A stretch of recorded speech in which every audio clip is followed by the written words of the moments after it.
Төньяк көнбатыш Пакыстандагы Пешавар каласы базарында хакимиятләр урнаштырган чатырларда сатылган товарның бәясе рәсмиләр контролендә булачак. Рамазан аенда азык-төлеккә хаклар арта. Халыкны кайгыртып, бөтен Хибер Пахтунхва вилаятында шундый базарлар ачылган.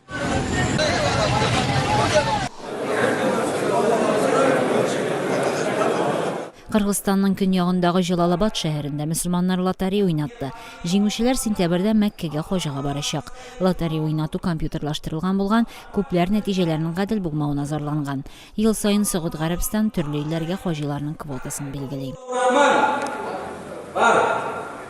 Stability can only be reached by the respect for Afghan voters. Әфганстан башкаласы Кабулда сайлау комиссиясе узган айда булган президент сайлау нәтиҗәләрен игълан итүне кичектерергә булды. Комиссиянең бу карарын Европа берлегенең күзәтүчеләре дә хуплады.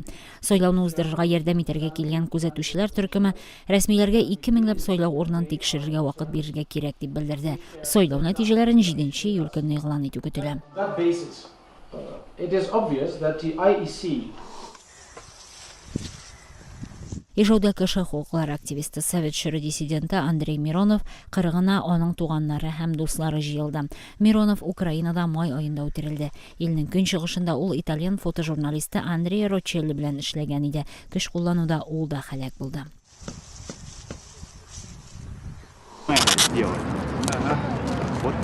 Мәскәүдәге бу тамашага халык танылган сәясәтче Александр Ходоров билдәген кигән тере карашкыны кыйнарга җыелды. Бердәм Русия вәкиле Ходоров Сочида Олимпия уеннарына әзерлек барганда коррупция һәм акча урлауда гаепләнә.